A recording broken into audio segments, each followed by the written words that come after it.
फ़लस्तीनी वापस अपने घरों को जा रहे हैं, जश्न मना रहे हैं। इस वक्त इस मार्च का मकसद क्या है?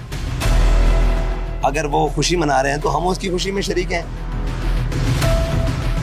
इजाज़तनामा क्या लिया गया था? जी वो हमारे पास मौजूद है, हम आपको दिखा सकते हैं। क्या एनओसी जारी हुआ था? जी नहीं, एनओसी जारी नहीं। आवाम को भी परेशानी का सामना है। जितने जीटी रोड है, मोटरवेज हैं, ये सब बंद हैं इस एहतजाज की वजह से। हमने तो नहीं की। सरकारी अमलाक को नुकसान भी पहुंचा है। कभी हो ही नहीं सकता।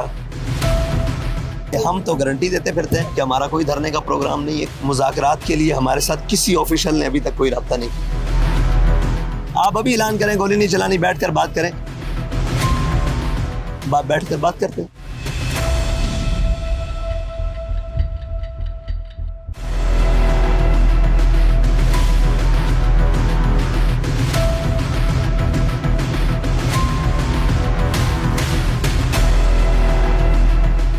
तहरीक लब्बैक पाकिस्तान के अमीर हाफिज साद रिजवी हमारे साथ मौजूद हैं। आइए इनसे बात करते हैं। अस्सलाम वालेकुम हाफिज साहब। जी वालेकुम सलाम। हाफिज साहब, ये मार्च चल रहा है, इसको गजा मार्च कह रहे हैं। सबसे पहले ये बताइएगा, इस मार्च का मकसद क्या है? इस मार्च का मकसद सिर्फ और सिर्फ फ़लस्तीनी भाइयों से और गजा के मुसलमानों से यकजहती है और कोई मकसद नहीं। अवाम जो हैं वो इस सवाल कर रहे हैं कि इजराइल और फ़लस्तीन के दरमियान एक अमन मुआहिदा हो चुका है। फ़लस्तीनी वापस अपने घरों को जा रहे हैं, जश्न मना रहे हैं। इस वक्त इस मार्च का मकसद क्या है? इस मार्च का मकसद फिर भी यकजहती है। आपने देखा है कल स्पेन में पूरे मुल्क के अंदर मार्च निकला, तो हम तो उसकी, अगर वो खुशी मना रहे हैं तो हम उसकी खुशी में शरीक हैं कि हम भी खुश हैं कि यार अल्हम्दुलिल्लाह फ़लस्तीनियों को आज़ादी मिल गई। अगर उसके इस्तेहकाक के मुताबिक फ़लस्तीनी खुश हैं तो बस इतनी सी बात है। आप ये कह रहे हैं कि आप भी फ़लस्तीनियों की आज़ादी का जश्न मनाने जा रहे हैं, तो मामलात कहाँ पर आकर डेडलॉक का शिकार हैं? कहीं भी नहीं है, सिर्फ और सिर्फ हुकूमत की हटदर्मी है और उनकी ज़िद है।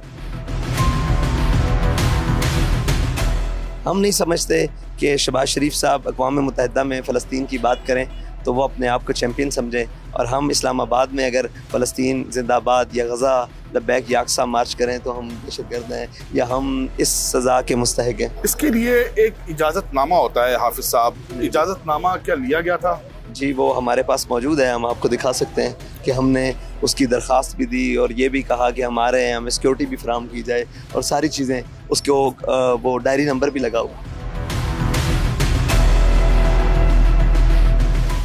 एनओसी जारी होता है, क्या एनओसी जारी हुआ था? जी नहीं, एनओसी जारी नहीं हुआ। मतलब सिर्फ आपने दरख्वास्त दी? जी हमने दरख्वास्त। रास्ते में आपको बार बार रोका जा रहा है। हमारी मंजिल यही है कि हमें फ़लस्तीनियों के साथ इज़हारी यकजहती करने दी जाए, बस इस्लामाबाद के अंदर करनी दी जाए। इसमें क्या हमारा मुल्क नहीं है इस्लामाबाद? क्या हमारा शहर नहीं है इस्लामाबाद? क्या हमारा शनाख्ती कार्ड पाकिस्तान का नहीं है? क्या हम उसमें जाकर, सबको इजाज़त है, हमें क्यों नहीं है? सवाल तो ये है। हुकूमत का कहना यह है कि एक माजी में भी इस तरह के पुरअमन एहतजाजों की कॉल दी गई, लेकिन जैसे ही इस्लामाबाद पहुंचा जाता है तो ये जो पुरअमन जो एहतजाज होता है ये पुरतशद्दुद हो जाता है और फिर एक धरना दे दिया जाता है। नहीं, हम जब धरना देते हैं हम बता कर आते हैं कि हमने धरना देना है। हम पहले दिन से लेकर अभी तक कह रहे हैं कि हमारा कोई धरने का प्रोग्राम नहीं। हम सिर्फ एक मार्च, यार पाकिस्तान के शारा दस्तूर पर क्या इस्लामाबाद के नहीं ये एजाज़ होना चाहिए कि पाकिस्तानी निकलें और अपने फ़लस्तीनी भाइयों के साथ यकजहती कर रहे हैं? ये क्या बात है? हुकूमत इसको क्यों मना कर रही है, आपको क्या लगता है? मुझे तो ये लगता है कि ट्रंप से हाथ मिलाने की बहुत बड़ी कीमत पाकिस्तानी कौम को देनी पड़ेगी और सबसे पहले हम दे रहे हैं। बाकी इसके बाद मेरी आज छठी इस थोड़ी सी कहती है कि कहीं इसराइल को तस्लीम तो नहीं किया जा चुका। इस कदर कोई और वजूहात नहीं है, कहीं इसराइल को तस्लीम किया जा चुका है और इसराइल के ख़िलाफ़ जो पाकिस्तान में सबसे तवाना आवाज़ है उसको दबाने की कोशिश हो रही है। एक जमात है जिस पर पाबंदी लगा दी जाती है 2021 में, फिर वही जमात जो है वो इलेक्शंस में हिस्सा भी लेती है। ये कैसे हो रहा है? प्रोस्क्राइब जो हुई थी उसको ख़त्म करवाया गया था, वो भी एहतजाज के ज़रिए करवाया गया था और एहतजाज की वजह से ही प्रोस्क्राइब हुई थी। फ़लस्तीन के लिए कौन सा ऐसा मुल्क है जो जमहूरी ना भी और वहाँ एहतजाज ना हुआ? कुफ़ार ने एहतजाज किया, कुफ़ार के ख़िलाफ़, कुफ़ार के मुल्क में, वहाँ इस तरह जुल्म नहीं हुआ जो हम पर जुल्म हुआ। आपको पता है हमारे इस वक्त कितने ज़ख्मी हैं जो बुलेट से? 70 से ज़्यादा। हमारे ज़ख्मियों की तादाद समझ ही नहीं आ रही कि जो बुलेट से ज़ख्मी होता है हमें उस पर अस्पताल जमा करवाते हैं, वो ज़िंदा बचता है या नहीं, इसलिए कुछ कह ही नहीं सकते। पहले दिन, जिस दिन 8 तारीख थी, हमने 10 को निकलना था, 8 की रात को हमारे वहाँ घर पर हमला किया गया। और आपको शायद मालूम भी होगा, सुबह मेरी वालदा मोहतरमा को जो ज़ईफ़ुल उम्र है उनको भी गिरफ़्तार कर लिया गया, मेरी हमशीरगान को, घर के सारे अहबाब को, बच्चों को, घर वालों को, सबको गिरफ़्तार करके नामालूम मकाम पर मुंतकिल कर दिया गया, पूरे घर पर कब्ज़ा कर दिया। तो यार ये जुर्म है हमारा कि हमने फ़लस्तीन की बात की है। जब से हम घर बैठे हुए थे वहाँ से लेकर अभी तक गोली के अलावा बात ही नहीं की। गोली क्यों चला रहे हैं हमें तो समझ नहीं आ रही, गोली क्यों चला रहे हैं। क्या आपके साथ कोई भी मुज़ाकरात के लिए नहीं आया? मुज़ाकरात के लिए हमारे साथ किसी ऑफिशियल ने अभी तक कोई रब्ता नहीं किया। हम तो बार बार यहाँ से ऐलान कर रहे हैं, वज़ीर आज़म साहब अभी कश्मीर में बात हुई है, हम हालात ख़राब हुए, आपने कहा गोली नहीं चलानी, बैठकर बात करें। आप अभी ऐलान करें गोली नहीं चलानी, बैठकर बात करें, आगे चलते बैठकर बात करते हैं। आप तैयार हैं बातचीत के लिए? तैयार और हैं? भाई हम तो एक लम्हे के लिए भी बातचीत से पीछे नहीं आए। आप मुझे बताएं, घर से बच्चों को उठाकर एक नामालूम कॉल आए कि आप यहीं से वापस चले जाएं, यहीं से ख़त्म कर दें हैसियत, फिर शहदा, फिर हर किस्म की। ये तो बात नहीं है।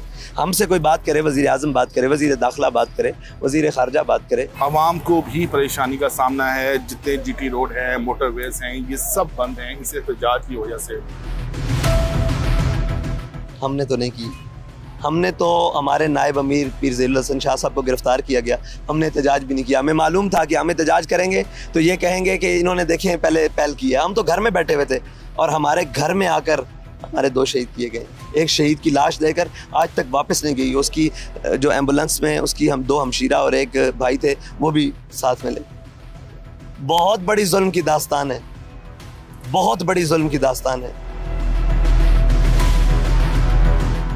अगर अभी मुज़ाकरात हो जाते हैं तो आप अपना एहतजाज यहीं पर ख़त्म कर देंगे? फ़लस्तीन से यकजहती करेंगे पाकिस्तान में, जहाँ हमने मंजिल दी हुई है। हमें ये तकलीफ है कि धरना देंगे, हम तो गारंटी देते फिरते हैं कि हमारा कोई धरने का प्रोग्राम नहीं है, कोई किसी किस्म का प्रोग्राम नहीं है, सिर्फ यकजहती के लिए जाना था। और हमारा मार्च भी फैज़ाबाद से वो अमेरिकन एम्बेसी तक था, वो उसको बढ़ाकर वहाँ सारा यहाँ जुल्म की दास्तान रकम करके तो हमें यहाँ से निकलना पड़ा है। आप इस्लामाबाद में थे, इस्लामाबाद से वापस आए और कल वापस इसलिए आया कि यहाँ क्या जुल्म बबा कर दिए। एक मिनट सबर, ये वो है जो मैं सिर्फ एक मुट्ठ में भर के आपके सामने रख सकता। ये क्या है? ये एक मुट्ठ में तादाद गिन नहीं सकते। ये देखिए, कल रात से तकरीबन मगरिब से अभी तक, और पहले जो कुछ 8 की रात थी, ओहो 9 की रात, क्या जुर्म है हमारा? सिर्फ पूछते हैं क्या जुर्म? गोली क्यों चलाते हो? गोली क्यों चलाते हो? गोलियां भी मार रहे हो, फिर ये कह रहे हो कि हमने सबसे ज्यादा फ़लस्तीन के लिए किया, हमने ट्रंप से 20 नकात लिखवाए और ये किया, तुम उनके लिए ये किस लिए? और यहाँ पर जो दूसरी ये आया है, इनके अंदर ये जो लिखा हुआ है मेड इन पाकिस्तान। गज़ा वाले खुशकिस्मत हैं जी, ये गज़ा वाले खुशकिस्मत हैं कि उनको मेड इन इसराइल लगती है।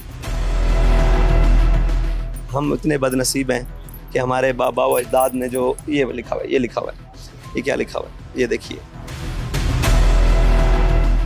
जी, ये लिखा हुआ, ये तो बेशुमार हैं, आप देख ही नहीं सकते, जहां हाथ मारेंगे नीचे शहर पे। ये देखें, ये ले, ये ले। अब साहब, आप समेत आपके कारकुनान की जानों को भी खतरा है। क्यों है जुर्म? क्यों है? हमने ऐसा क्या किया? क्या गज़ा का नाम यहाँ नहीं बुलंद हुआ पहले पाकिस्तान? किसी ने गज़ा की नाम नहीं लिया पाकिस्तान में? सरकारी अमलाक को नुकसान भी पहुंचा है। कभी हो ही नहीं सकता। सबसे बड़ी सरकारी अमलाक हमारे सामने वो हैं जो हमें गोली मार रहे हैं। हमने कहते हैं बाबा जी ने कहा था हमारे कायदे ने कि ये मेरे बच्चे हैं, ये मेरे बच्चे हैं, तो तुम वो हमारे भाई हैं। हमने किसी को कुछ नहीं किया। यहाँ से एक उनके खिलाफ नारा नहीं लगा। हमारे साथ ये कुछ ईदी एम्बुलेंस वाले भी आए हैं। आपके किसी कारकुन की मेरे ख्याल में मैयत है जो उसके अंदर है, ये आपसे रिक्वेस्ट कर रहे हैं कि कोई इनकी गाड़ी इनको वापस कर दी जाए।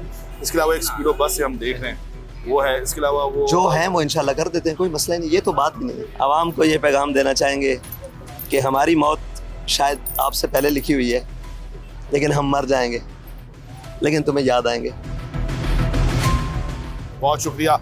हमारे साथ मौजूद थे तहरीक लब्बैक पाकिस्तान के अमीर हाफिज साद रिजवी साहब। इनका ये कहना था कि हुकूमत मुज़ाकरात करे, वो ये एहतजाज किसी भी वक्त किसी भी मुकाम पर ख़त्म करने के लिए तैयार हैं।